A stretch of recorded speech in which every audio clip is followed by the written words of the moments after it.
On a eu l'habitude au cours de cette guerre, depuis 13 mois et demi, on le disait, des atrocités commises parfois par l'armée russe.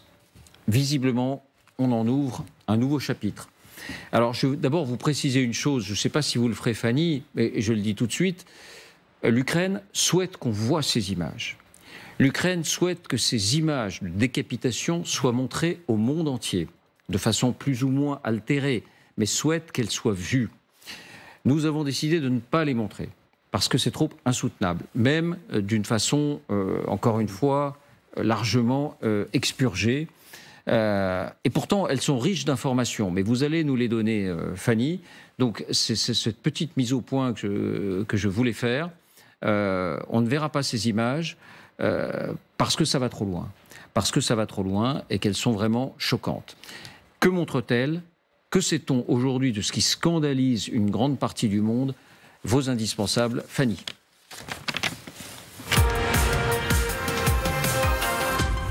Que s'est-il passé ? Eh bien, la première scène montre un soldat russe en treillis, en pleine forêt, immobilisé au sol. Un autre soldat ukrainien, celui-là, seul, désarmé. Pas de combat visiblement autour. Le soldat de Kiev peut être considéré comme un prisonnier de guerre.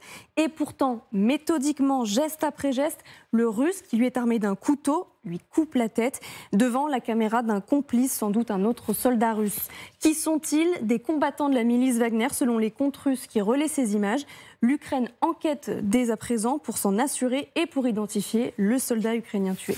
Et ce qui est troublant également, c'est que d'autres cas de décapitation viennent également d'être mises en évidence. Oui, d'autres images ont été publiées il y a 4 jours. D'après les comptes qui les diffusent, elles ont été tournées près de Bakhmout par la milice Wagner. Là encore, on y voit les corps de 2 soldats ukrainiens. Leurs têtes et leurs mains ont été coupées.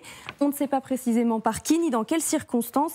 Mais de toute évidence, ce n'est pas lié à un combat ou même à l'explosion d'une mine. Tout indique en revanche que ces soldats ont été mutilés de sang-froid. Encore une fois, c'est ça qui est important. On n'est pas dans des scènes de guerre, on n'est pas dans des scènes de bataille. On est dans des scènes où la bataille est terminée et où ces hommes pourraient avoir le statut de prisonniers. Je parle des soldats ukrainiens. Et c'est à ce moment-là qu'interviennent ces mutilations. Ces révélations suscitent l'effroi et provoquent un tollé, Fanny. Oui, l'ONU se dit horrifiée. Elle demande une enquête sur ces faits, sur ces vidéos et exige que les auteurs rendent des comptes. L'Union européenne s'indigne, elle aussi. Si la véracité de la vidéo est confirmée, il s'agit d'un nouveau rappel brutal de la nature inhumaine de l'agression russe, déclare Nabila Masrali, la porte-parole du chef de la diplomatie européenne, Josep Borrell. L'Ukraine, bien sûr, est révoltée. Écoutez Volodymyr Zelensky. Є те, що нікому у світі неможливо ігнорувати. Як легко ці звірі вбивають. Це відео страти українського полоненого. Світ повинен бачити. Це відео Росії, якою вона є. Що це за істоти?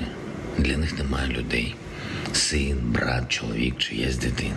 Це відео Росії, яка намагається зробити саме це новою нормою. Таку звичку – знищувати життя. Це не випадковість, це не епізод. Так було раніше, так було в Бучі тисячі разів. Quant au chef de la diplomatie ukrainienne, Dmytro Kuleba, il fait cette comparaison. Regardez, la Russie est pire que l'État islamique. La Russie a-t-elle réagi ? Oui, le Kremlin met en doute l'authenticité de la vidéo et demande donc une vérification. Il s'agit bien sûr d'images horribles, déclare le porte-parole Dmitri Peskov. Dans un monde de faux dans lequel nous vivons, il faut s'assurer de l'authenticité de cette vidéo, dit-il encore. Autre réaction, celle du chef de Wagner, Evgeny Prigojine. Il condamne la vidéo. Couper la tête des gens, c'est mal, dit-il, mais il assure qu'il ne s'agit pas de soldats de sa milice. Couper la tête des gens, c'est mal. Merci Fanny. Et on est dans le crime de guerre caractérisé, si ces vidéos sont authentiques, Pierre ? Ah, complètement, complètement. Le crime de guerre, c'est quand des personnes sont désarmées, militaires ou civiles, et que leurs droits ne sont pas respectés. Et ça commence par les humiliations, les tortures, et a fortiori un événement comme celui-ci. Pourquoi est-ce qu'ils font ça ? Pour quelle raison ? J'avance avec prudence parce que je ne sais pas quelle unité a pu faire cela, dans quel contexte, etc. Mais évidemment, il y a la volonté de terroriser, la volonté de terreur. évidemment, le regard se porte assez naturellement vers les miliciens de Wagner, parce qu'ils ont déjà fait cela en Afrique. Ils ont commis des exactions, des démembrements, des mises en scène de mise à mort de citoyens africains ou éventuellement de miliciens africains contre lesquels ils se battaient. Et par ailleurs, quand vous allez recruter dans les prisons des personnages dont on a pu voir les profils criminels, il y a des trucs absolument... Enfin, des gars qui ont été libérés pour entrer dans la milice Wagner, mais qui ont commis des crimes atroces, avec y compris des démembrements, des éviscérations, des décapitations, etc. Donc quand vous avez ce type de personnage lâché dans la nature et qui considère quelque part que rentrant dans Wagner, ils sont employés pour ça, pour terroriser, et a fortiori s'ils encaissent des échecs sur le terrain, si ça a été fait à Bakhmout, dans la région de Bakhmout, évidemment, plus ces combattants subissent le feu des Ukrainiens, plus vous pouvez avoir la volonté de se venger. Ce qui est intéressant, entre guillemets, après, c'est le fait, évidemment, de mettre en scène. Ça, c'est du Daesh pur sucre. Hein, c'est le fait de filmer ça, de le mettre en scène, et après, de l'avoir mis en ligne d'une façon ou d'une autre. Mais c'est ça qui est stupéfiant. Est-ce que ça a été envoyé à des amis, à des camarades, en disant « Tiens, regarde ce qu'on lui a fait, etc. » Après, est-ce que c'est sorti? Voilà, je ne sais pas du tout quel a été le cheminement, et je pense que les Ukrainiens, l'ONU, tous ceux qui veulent comprendre ce qui s'est passé, vont essayer de chercher à comprendre. Mais on a eu d'autres exemples où ce sont des Russes eux-mêmes, parfois, qui ont filmé des exactions, etc., puis après qui les ont mis en ligne, voilà, en considérant que tout ça était tout à fait normal. Et cette filiation avec le groupe État islamique, avec Daesh dont vous parlez, comment est-ce qu'elle se nourrit? Alors, d'abord, elle se nourrit dans le sens où, malheureusement, avec l'exemple de Daesh, et avant l'exemple de Daesh, vous avez aussi la Tchétchénie. Lors de la deuxième guerre de Tchétchénie, les combattants tchétchènes, certains groupes ont été les premiers, j'avais travaillé à l'époque là-dessus, ont été les premiers à décapiter leurs prisonniers russes et à le filmer. À l'époque, c'était des cassettes, hein, il n'y avait pas du tout le système, donc on est au tournant du siècle. Et ces cassettes étaient diffusées dans la rue arabe pour montrer le djihad contre le soldat russe orthodoxe. Et ce sont, comment dirais-je, ces combattants tchétchènes qui, les premiers, ont monté tout un simulacre, des trucs tout à fait abominables. Et c'est pour ça que vous avez bien fait, même d'une façon camouflée ou floutée, de rien montrer tout ça. C'est absolument atroce. Et donc, c'est eux qui ont commencé à faire cela. Après, Al-Qaïda a pris le relais, et c'est surtout Daesh, avec des moyens de communication modernes, puisqu'ils avaient quasiment des metteurs en scène, hein, les scènes notamment en Syrie, à Palmyre, dans le site de Palmyre, vous avez quasiment une régie de films, des cinéastes, etc., qui avaient mis en scène la décapitation par de jeunes soldats, par de jeunes lions de Daesh, décapitation de combattants qui, je crois, étaient des soldats de Bachar el-Assad de mémoire. Donc là, le fait, par exemple, que Daesh ait brûlé vif un pilote jordanien, tout ça étant filmé et tout ça étant diffusé après, de façon à faire saliver de façon mortifère et satanique des tas de gens à travers le monde, et pour les attirer dans, comment dirais-je, ce piège de la violence totalement débridée et faite au nom d'un idéal. Parce que tout ça a été fait au nom, entre guillemets, d'Allah chez Daesh. Et là, on retrouve ce mécanisme. Oui, Vincent. Souvenons-nous aussi du cas tragique de notre confrère américain James Foley, août 2014. Il s'agit de produire... Et de Samuel Paty, oui, dont le procès de ceux qui ont contribué à la décapitation de ce professeur se passe en ce moment, et on a eu ça chez nous aussi. Alors, pourquoi, David provoquer une forme de résignation et de découragement chez l'adversaire par la sidération, par le recours à des moyens infrahumains. J'ajoute, par ailleurs, que sur ce qui est du front Parce que, ukrainien... pardon Vincent, je vous interromps, mais c'est plutôt l'effet inverse qu'on semble mesurer. C'est-à-dire ça renforce la rage et sur la le Sahel, détermination. je me souviens très bien avoir discuté de ça avec des interlocuteurs maliens, burkinabés, nigériens, etc. Dans l'émulation funeste entre, par exemple, l'État islamique et Al-Qaïda et les succursales africaines. le fait de montrer le maximalisme dans la radicalité était un facteur de recrutement efficace. Ça va vous paraître consternant, mais c'est un fait humainement éprouvé. J'ajoute un autre élément très rapidement.